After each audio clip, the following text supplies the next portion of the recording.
jenga tabia nzuri.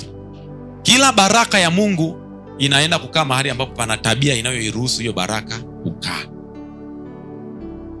Watu wengi washapewa vitu vingi kutoka kwa Mungu ila vikapotea kwa sababu hawakuwa na tabia inayoruhusu hivyo vitu kukaa. Amen.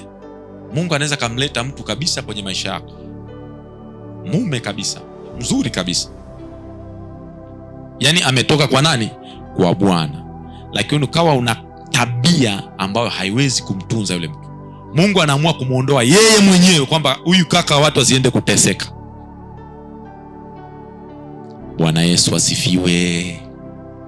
Haleluya, watu wa Mungu.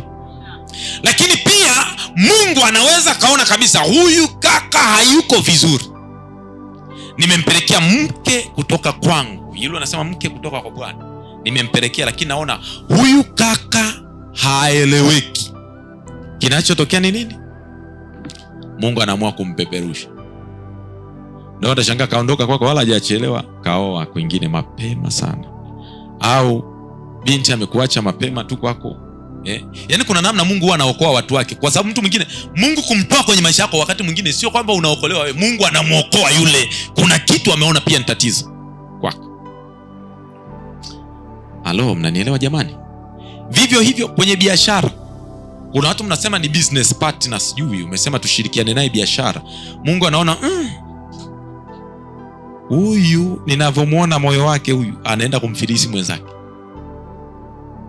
Unaweza kusema watu wengine ni masnitch, vigeugeu, yani tunatakiwa tufike mbali business yeka leta. Kumbe Mungu amemuokoa kwa sababu ya kitu fulani ulichonacho.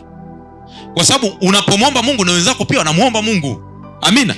Kuna watu wengine Mungu anawaokoa dhidi yako wewe.